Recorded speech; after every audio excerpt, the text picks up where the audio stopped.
This person in Sri Lanka had been forced into a heterosexual lifestyle by his family and community, where he grew up in a society for his entire life. He went along with the norms despite his true sexual orientation, but then he decided that enough was enough and then he could not live a lie any longer. He was also witnessed that the homosexual citizens in his country were bashed in public by fellow citizens and ashamed and humiliated regardless their position in society. Homosexuals are altogether looked down upon as a sickness and sometimes as a result of pagan religions, a bad karma or some god's punishment. Fearing retribution, he did not want to disclose his personal identity on this video recording. However, he felt a profound need to tell his story to the world, hoping that it would help lead to a more rigorous discourse about sexuality and how there is no such thing as normative sex. His belief that talk needs to radically scrutinize the focus given to the heterosexual family life that is propounded by British colonial values, conventional societies, and then so-called development plans of the international community. Under the Sri Lankan Penal Code Section 365 and 365A, homosexual acts are prohibited and violators face a sentence up to 10 years in prison. While few cases have been prosecuted, public shaming and blackmail looms large for Sri Lankan's homosexual community, and this dead letter has become a greater threat in light of pervasive police corruption. Harassment by state authorities and outsiders have heightened to such a sad state that looking for ways to end one's life has become common fate for the homosexual Sri Lankan youth nowadays. Their ordinary encounters with somebody who doesn't fit into the Sri Lankan society's system of so-called affection and closeness. Listen to his side of the story. I would like to give this, publish this video to the LGBT society, to gay and lesbian people in Sri Lanka, to give them about the public opinion and their attitude towards to give a kind of an expression about towards the LGBT people and the opinion and their attitudes of police and health administration people of Sri Lanka towards LGBT people. There were lots of discrimination was happened to me, so I wanted to share these kind of that things with you. I am lucky enough to live out of the country from Sri Lanka, and now currently I reside in a country which is LGBT community being accepted and reputed by the society. So I'm so happy with that. I got to know that I'm gay from my childhood. Though I didn't know the terms, I felt that I'm attracted towards male, to the same sex people.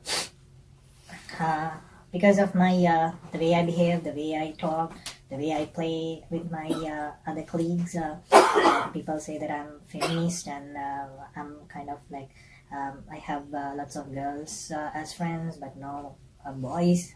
So people started humiliating me, and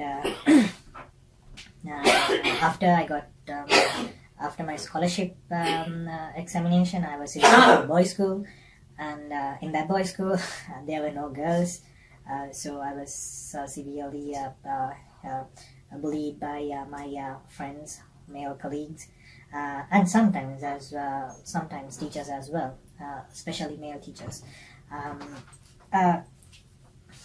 In my life, I have came across some highlighted discriminations. One was happening in 2009 in Majestic City. I was with one of my friend which I've got to know from chatting side.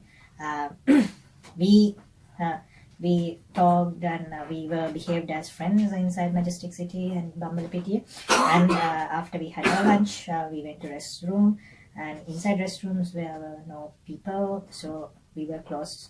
We were so close together, and he was holding my arm. So the people the security people who came inside the first room have said that we did sex inside that, and we were forcefully taken to the police station, and we said that we didn't do anything. We were close. We were being close, and he just hold my arm. That was the thing that we did. We didn't even kiss. It was kind of like a normal move, but nobody believed us, even in the police station. They didn't believe that.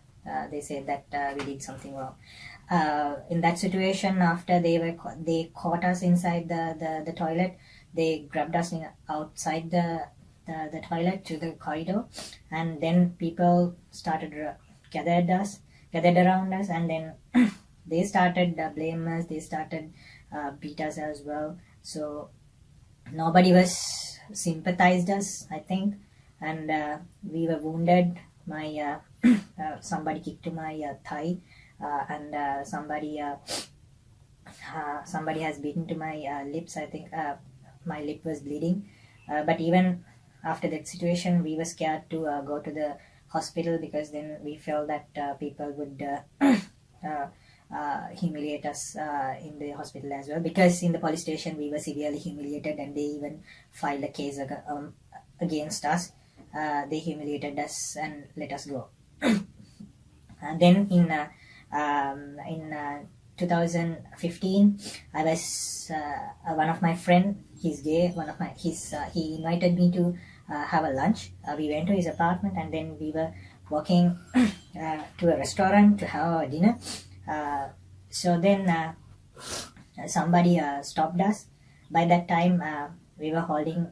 He's a very tall guy, and my friend was a tall guy, and his arm was on my shoulder, and that the person who caught us asked our IDs, and then he tried to check our identity, and we didn't like to do that, because he might be a robber, he might be a thug gangster. Why should we give the identity card or anything? So we asked their identity first. So then he was so mad, and then he started yelling us the faggot and idiots, the dogs, stupid dogs, and that kind of with that kind of words.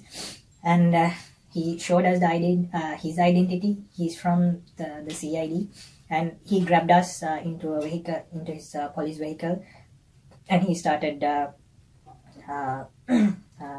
harassing us, asking so much of questions, but we didn't do anything. The only move was my friend holding me, and his arm was on my shoulder, and we were walking.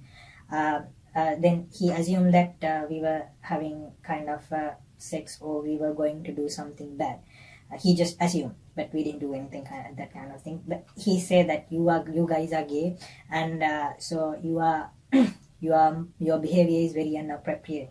So then he wanted to continue.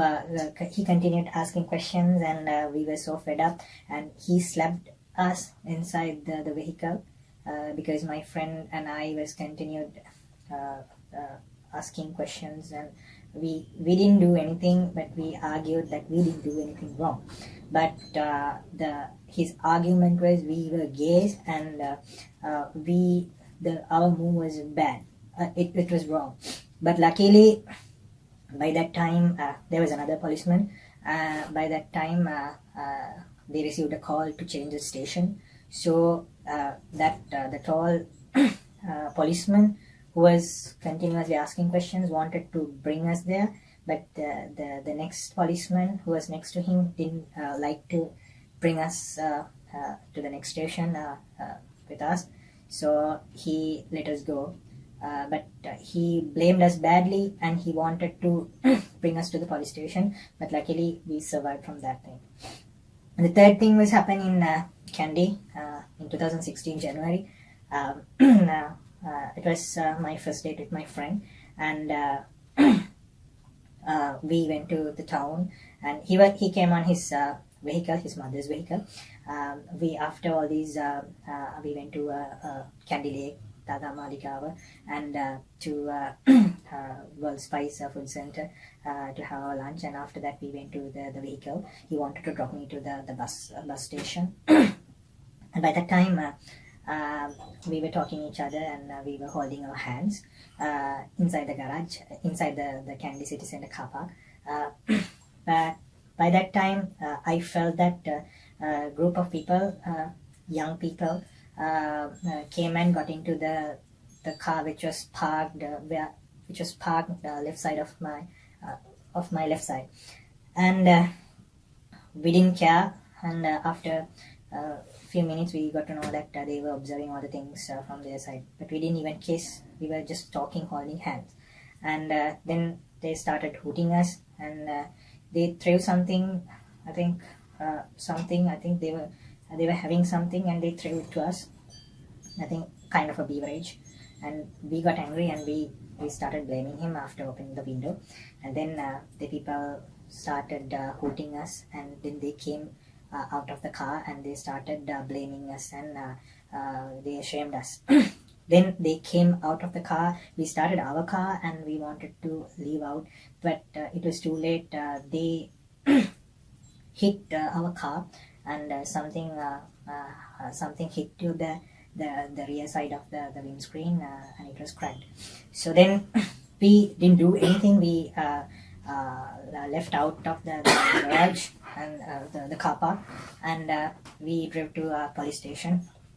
We drove to police station, and because we wanted to claim the thing from the insurance, because it is not even belong to my friend, but the vehicle is belong to my friend's mother.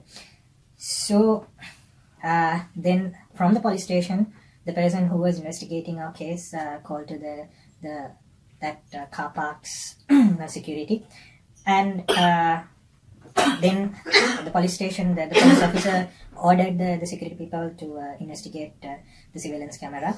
And after a few minutes, I think 15 minutes, the security people from the car park called back, and they said that we did something bad inside the car park, but I swear we didn't do anything, even we didn't kiss. Then the police station people started laughing at us, and they were asking that, are you guys gay, and what were you doing, and were you behaved inappropriate inside the car park, and so and so. So then we swear that we didn't do that kind of thing, but they didn't believe that. Finally, instead of doing the investigation, they started they humiliated us. But there were no sign of investigating and continuing the investigation. So what we did was we didn't want to continue arguing and this kind of things inside the police. So because of that, we came out of the police. We didn't want to file a case. What I did was I gave him the money to repair the rear glass, the windscreen, not to claim it from from the insurance, because it's assumed that it seems to be that they didn't want to give us a file a case and give us a proper investigation on that. So that kind of things has happened in Sri Lanka, and even during when I was in my university, during the welcome season, my seniors humiliated us because of my appearance and the way I talk, the way I behave. During the welcome period, I was forced to ask feminist clothes. I didn't like that, but then they wanted to do this kind of nuisance things, so I didn't have any option, because if I don't like to wear these kind of things and go on a catwalk, they force me to glide on the sandy pebble floors. So because of that, I did which I was demanded to. And meantime, during the welcome period, there were kind of a trick that they wanted to identify the gay people, and because they wanted to humiliate and avoid gay people inside the hostels. I don't know why, but the reason. So what they did was they asked to be naked, and somebody was asked to touch our genital penis and this kind of things, and then they check that whether it erects or not. If it does not erect, then it will be a fine, but if it erects, then you will be in a trouble. So but anyway, I'm a gay and it erects me. My penis was erected, so then they started laughing and they started shaming me, telling that you are gay or not. And then but however, I was finally managed to then I said that I wanted to get checked again, to be tested again. So then what I did was I was forcefully keep it without erecting while that person is touching my penis. Even in the health sector also, there were many discriminations towards LGBT people. Usually, as I'm a gay person, once in 3 months' time, I go and do a blood checkup for sexually transmitted diseases. So by that time, there is no question that the lower level health workers, such as attendants and nurses, they disgust us a lot.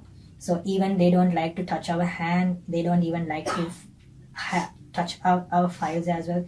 They didn't like us. There were big disgust towards the LGBT people among the lower level health workers. So I complained about that to the upper level as well, but nothing has happened.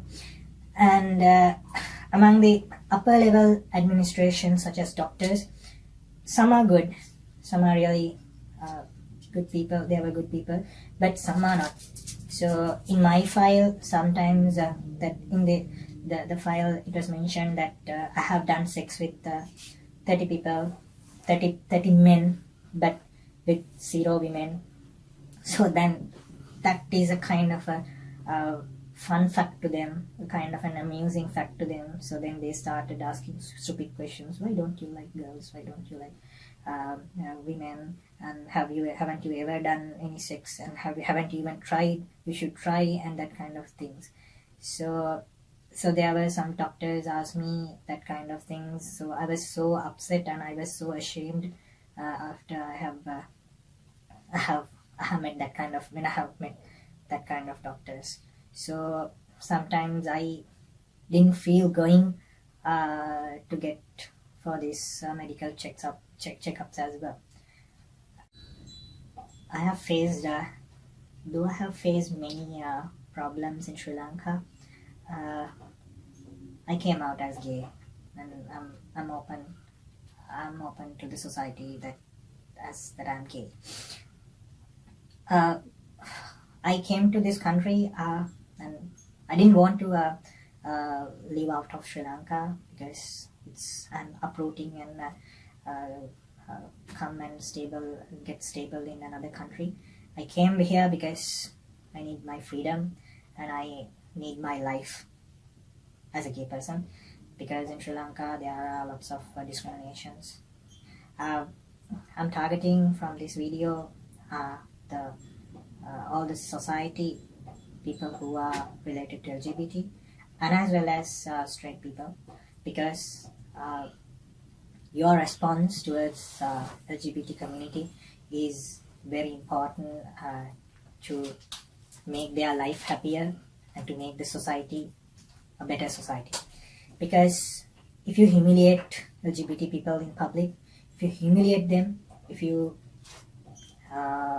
laughed at them, the people who are hidden as gay people or lesbian people or LGBT people, they will not come out. Then what will happen is they start hiding their identity and then they try to have a secret life. So this would lead the society to bring them out and forcefully get them married. They force to marry heterosexual people. So then the LGBT people also would be in a trouble, and as well as the person who are going to marry also would be in a big trouble. So because of that, you think wisely, dear parents and dear society and LGBT people, you should not do that. Make the society a better society. Thank you. There are many traumatic experiences, and this is just one. As a society, we need to understand that being gay isn't a choice or a decision. Thank you so much.